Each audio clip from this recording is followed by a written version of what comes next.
What's going on, everyone? We are back with another video. I think you guys are going to like this one. Now, if you guys listen to the podcast, you know that I talk about how I have a 7x16 enclosed trailer. And today, I just want to show off the trailer, review it, because I've had it for quite the amount of time now. I think 6 years. I got this in 2019. So come take a little walk with me, and I'm going to show you my 7x16 enclosed trailer. It's currently on my truck here right now. Take this around to the front. I'm going to show you guys how I have this set up. It's a V-nose 7x16 MTI, which is a Middlebury trailer. This is how I currently have it set up on my truck. And you may be wondering what this big jack is here. It's actually, I think it's a bowl jack. Got it on Amazon because what had happened was the jack that I had here to crank the trailer up and down, my buddy and I welded a nut to it, and I was actually able to raise and lower the trailer with an impact wrench, but something busted inside there, so this no longer works. So I just got a heavier jack, and he welded it to my trailer, and this has been on here for 5 years. It's been great. I've had the trailer since 2019. Sits on my truck nicely here. Does have brakes. It's that 7-pin connector here. Here's your breakaway cable. This thing's been an absolute workhorse of a trailer. No dents on it. Just on some of the fenders here, there is a dent, and then there's the other side. So I'll show you some stats here. This is a drawbridge style gate. This is custom here. Well, not custom. Well, this part's custom. I changed the extender on the gate to some more high quality wood. And this is some anti-slip skid paint that I painted on this. This is actually 3 years old, and this paint's still held up. Yeah, there's some spots there, but trailer does have some side vents here, and here's the other side. The fender, it is a dual axle. It's just a regular old axle. It's not the torsion style axle. We'll get underneath there. Where are the stats here? There's a sticker here. I think it was actually on the other side, but this is the other side. It does have a door. Like the door, it's wearing a bit. Well, that's because of some user error, but this thing is in really good shape. You can actually lock the door like this and have it open. But let's go back and I'll show you the stats here. I thought it was on thought it was on this side. No, it's actually on the other side. Like I said, drawbridge style system here, cables. It is a little bit of a pain. If you park uneven, these cables can actually come undone. And if you're gonna readjust the cables yourself, you better know what you're doing, because if you don't, you could be in serious pain, and that can make you a widowmaker, and we don't want that. So just the stats here, it is a, oh, here we go. Manufactured, yeah, 7/2019. I think I got it in August of 2019. The GVR, it's 7,000 pounds there. And each axle roughly can hold 3,500 pounds, if I'm getting that right. Tire is inflated to 50 PSI. It's pretty standard. And the model number is a MWT 716TA2. So if you guys care about those stats, got some reflector lights here. Got some vent system up there as well. I did actually install, let's go inside and take a look. I did actually install a roof vent to this trailer, but quickly before we go inside, I'm just going to show you how this opens and closes. Really easy here. This just flips up. I actually updated this. This is actually a piece of plywood. They originally had an OSB for the gate extension on here, but that thing was just falling apart, so I went to the Home Depot, made them cut this to size and put this on there. It's held up pretty well, and I did, yeah, I know, I painted over this. I just found some aluminum. This is a sort of aluminum just cover for the end of the gate. Kind of looks nice. It's holding up okay. So this just flips up like this. Now, this is one hand that I just did this with. If both cables on the gate work, it's great. So here it is, Middlebury. Got the Turf Nerd sticker up there. I did actually install a backup camera on this. Currently, the camera doesn't work because I cracked the monitor to the camera inside the truck, and the company sent me a completely new camera and monitor, so I have to swap that camera out. So I haven't been using it. Used the Proven Lock puck locks for the trailer, and I bought this at USA Trailer Sales. It's I think I bought it at USA Trailer Sales in New Boston, which is in Michigan here. The gates just shut like this.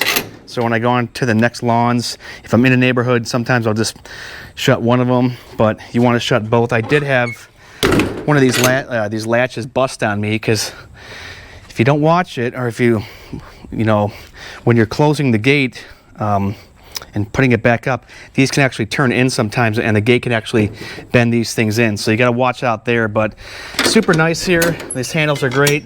One here, one here.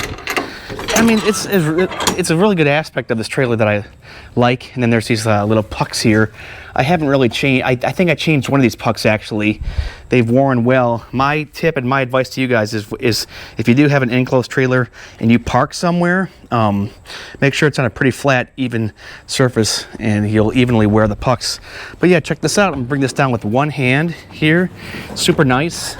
Really, really nice. This just flaps open like that. Got a little privacy screen here, and welcome to my mobile landscaping garage. Walking past the trimmer racks, we'll talk about that, but this is what we're kind of working with here right now. Can get a little bit hot in here. I thought about maybe, well, might be too late putting in some insulation in here, but we'll start with just the floor. This is not the flooring that originally came on the trailer. Originally it came with like almost a 1/2 inch or maybe a 1/4 inch OSB, so kind of like what this gate is made up here. If you go down here and look, it's that type of flooring that was in here. Actually, you can tell right here. I slapped it right over, and yeah, it's maybe like a 1/2 inch. Someone at Joe's Trailer in Livonia, Michigan told me to, because I was telling him that I didn't like how the floor was so thin. He said, go to the Home Depot and get 2x10 pressure treated boards and slap them right over. That's what I did. It did increase the weight. So by doing so, here, let's go on, take a look at this quickly. I did increase the weight. I'm going to try to get under here though. It might be a little bit hard, but I had to upgrade the, you can't really tell me, we'll try to get in there, those leaf springs right there. I had to upgrade them on both sides because they did snap shortly after I put on the 2x10 pressure treated boards. This snapped first, this side snapped first, and then the other side snapped about a year later. So they were impressed that I got good usage out of it because I actually took care of my trailer. Tip for you guys with this: get your wheel hubs cleaned yearly and don't over grease these. I had one smoke out on me last year, and for $60 per hub, they can clean them out and re-grease them and make them look good. Can be a little bit tricky if you don't know what you're doing. I mean, there's some stuff that I'll replace and do myself. I often do that, but there's also things that I don't do. I just took these up to Joe's and they replaced them for me. Trailer runs like a breeze. I did mention this side's more dented. I had my buddy that was driving this, and he actually ran into a tree landscaping trailer going around a cul-de-sac once, and their trailer was fine, but I don't really like these. Something I don't like about them is these fenders are just kind of flimsy, but all the lights on this thing, all the running lights still work. So whoever wired this from USA Trailer Sales, they did an excellent job. Honestly, like they really did a good job with it, and that I'm pleased. These lights here still work. There's just normal wear and tear to this. So back in here, highly recommend changing the floor out to this. Any trailer, you could probably do it too. It's easier probably to change the floor on a open trailer than it is enclosed. But enclosed, guys, either get one with the proper thickness of the floor or just slap 2x10 pressure treated on there. So coming over here to the trimmer racks. Okay, this is simple, guys, and I highly recommend this versus getting a Green Touch or a Equipment Defender rack. This is more simple. These literally sit on the wall here, and it's great. Vertical E-tracks here, and then there's some E-track straps. If you guys really want to know the brand of these, I can help you find them. It might actually be here. They might have discontinued these, but they have other ones. Yeah, so it says this, E-strap 2x12 red, but now they have adjustable ones too. This has been great. Since this is a 7x16, I really don't have enough room. Looking back at it, I should have got a 8x16, at least a 8x16 or like an 8.5x16. I think it's a 8.5 is the standard. I can actually put a blower here on this wall too. And it's nice. Here, let me see if I can show you. I'm going to grab one of my blowers here. I'm going to put it on the wall. This will be pretty cool. So hold on a minute. Let me grab. Here we go. This is the PB9010T. Love this blower, guys. It's fantastic. Should really put the EBZ 9000 on here, but I think it's inside the garage. So just one of the straps. I put it up here. pull this through here. This goes on like this. There we go. I'm actually going to slide this more this way. And I just kind of wrap it around this handle like so. Hold on a minute. I'm like drawing a blank on how I do this. I only ever strap this on there if I'm traveling like a long distance, and most of the time I do have them on the floor. But look, see, this can be done, guys. It can easily be done. You can put a blower on here, no problemo. And this is really nice. I like this setup like this. You can save a heck of a lot of money doing it just by using vertical and horizontal E-tracks on the wall. I looked kind of awkward doing that because I have a microphone on me. I didn't want to bump it. I did install these like little rake rack things on the top here, but they kind of fall down. I'm not too pleased. That's for a GoPro. And this is my roof vent here. See if I can go pop up and show you there. This is the roof vent. It's 14 by 14, so I got a little jigsaw and I cut it out, 13.75, put it in there. I mean, this is not a very thick roof, but it's hot, gets the job done. Now this is a cool feature here that my buddy and I installed. We installed this shelf. It's been in here for 5 years. It's literally E-tracks. They have 2x4 E-tracks. This is mounted onto the, I guess, side studs there in the trailer. So, because people have asked me how I've done this. This is how I've done it here. And then we kind of just traced out this, we basically traced out the V-nose of this here. See how it kind of just lines up, cut it out. And this actually works. This is an indestructible shelf. Now, I had stuff on this, but I just cleared it off. As you can tell, I've had this Jungle Jim's jack up there too. These are just kind of like small bins here. This is my Daytona Creeper. When I'm scraping out the deck, I use that when it's rainy to not get full of grass. As you can tell, there are some blue marks on the wall because I originally had the floor painted with that anti-slip and skid grippy type of paint. This is a gouge in the wall for when we had a 36-inch Cub Cadet walk-behind mower in here, and that was quite the fun. That was that was fun when we had that in here. But this is really just like this simple for this because people have asked.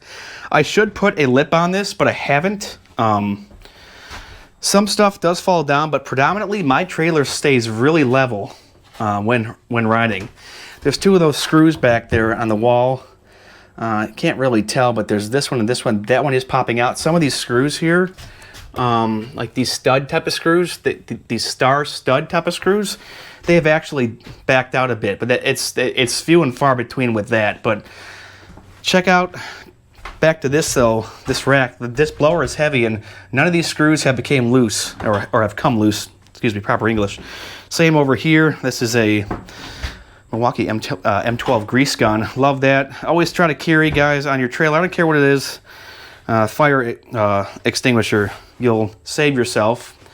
This light does work in here, so that's nice. I'm really pleased with the inside of this. I've actually been through, I think 3. Yeah, 3 of these roof vents because the previous 2 that I bought, I was stupid, and one time I had this too tight and it was all the way up where I was driving and it broke, and then another one broke on the cross member, so I bought this brand. This is like a $30 one. If you guys want, I'll send you a link to that. I'm not even that handy, and I installed this myself. These are some LED lights that I did have on.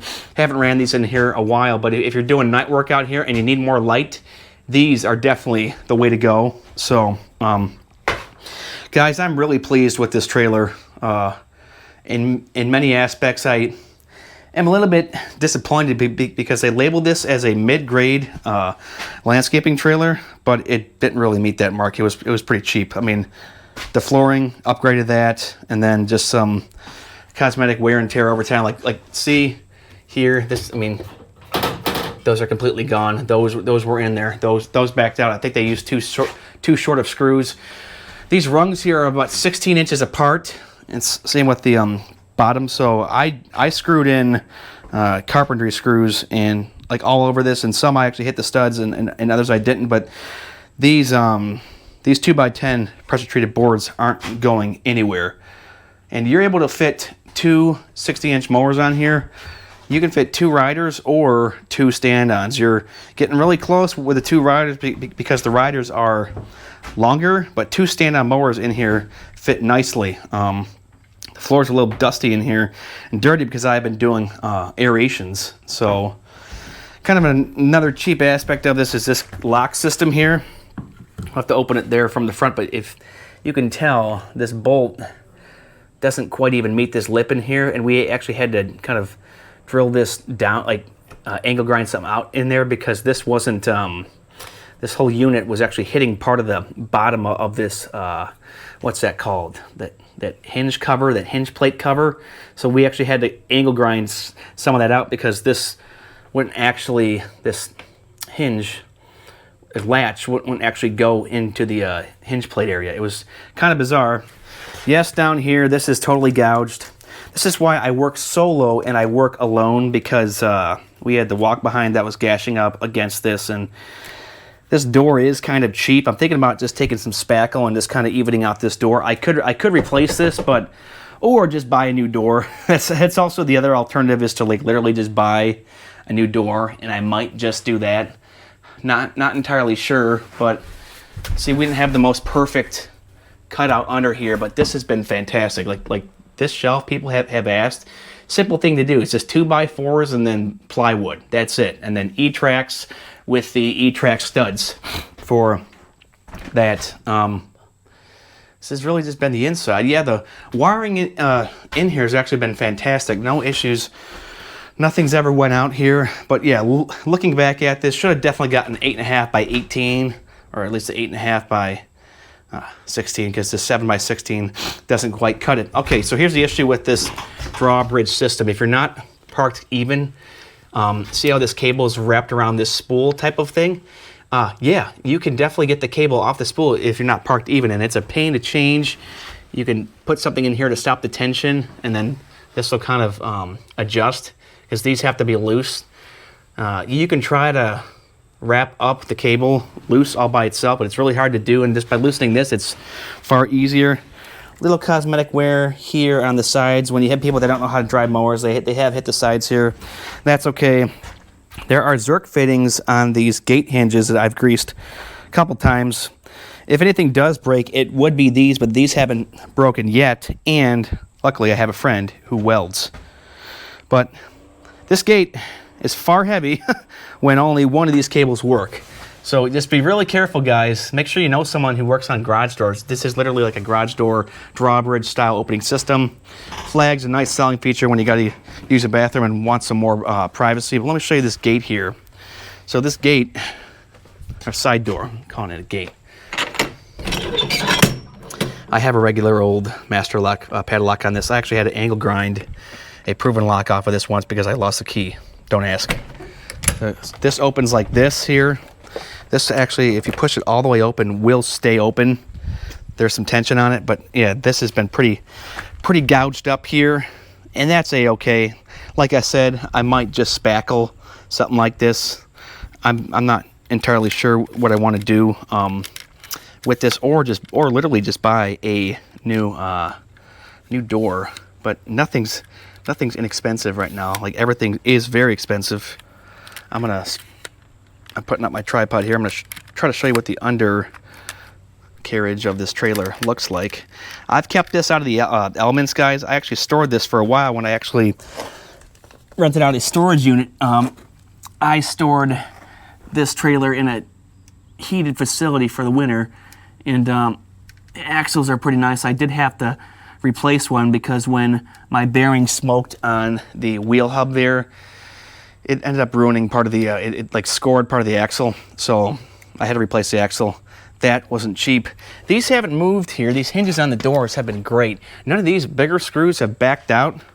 This, when you're going down the road, you really want to keep this shut though, because this door, watch, you have to kind of slam this to get this to shut. And so what I'm doing is I'll be pulling up on this and kind of slamming it. And then it shuts, but see, there is some play down here. And this rubber kind of flap thing is falling apart. That's just what any trailer does. And then this is from me, gotta be careful, throwing it back like this and it hitting it like that. That's just carelessness, and there's really no excuse for that.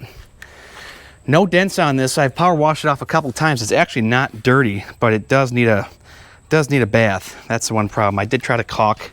There's this side over here, if you can tell.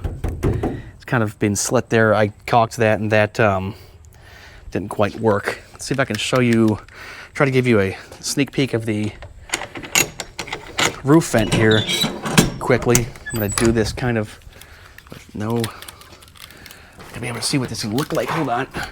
You can see there's the roof vent right there. It's really nice. I mean, for 30 bucks, you can't beat that. It's a nice feature. I know some guys do actually have trailer gates that are wide, or side doors. I keep calling gates side doors that are wide. They can put mowers out that way and have many gates that drop down this way. But I really like this for the price I bought it for. This was $5,100. I think these are far more expensive now. It's my little trailer aid for a tire. I've ran over several nails in my trailer towing career here, but I do get compliments, guys, on this flag all the time. And you can fit, I'm just running the 2 whips right now, but you could fit 4 different types of edgers or string trimmers on here, or other things, which is really nice. And this E-Track for both the trimmer and the blower has been a big selling point. Like I said again, this roof is like aluminum, so it does get really hot. But all in all, guys, told you what I love and don't like about this trailer. This trailer has been a big blessing though, guys. And if you're in the market for it, this is, like I said, a Middlebury trailer from USA Trailer Sales. Drawbridge style system, 7x16. I don't need a US dot on this because it's not heavy enough. But looks nice down the road. I decided not to wrap it because I don't really want to be identified, and people just like to give you poor reviews on stuff for no reason, and my lawn care page has good reviews, so I'm not going to even bother to wrap it. And wrapping trailers is pretty expensive. It is really darn expensive, and there's no point to do that. But I encourage you guys, even with your open trailers, to really do some of that maintenance yourself. The axles, you could try to clean the wheel hubs. Those are a little bit too dirty for me, but the axles and the leaf springs you guys could do yourself. I do want to upgrade these fenders, but that'll probably be down the road, and I know my wheels are kind of looking a little bit like some are looking too greasy and rusty. But there you have it, guys. Really hope you enjoyed this. Got any questions? Leave a comment. Follow the Turf Nerds podcast. Greg and I drop new shows weekly, and we will see you in the next one.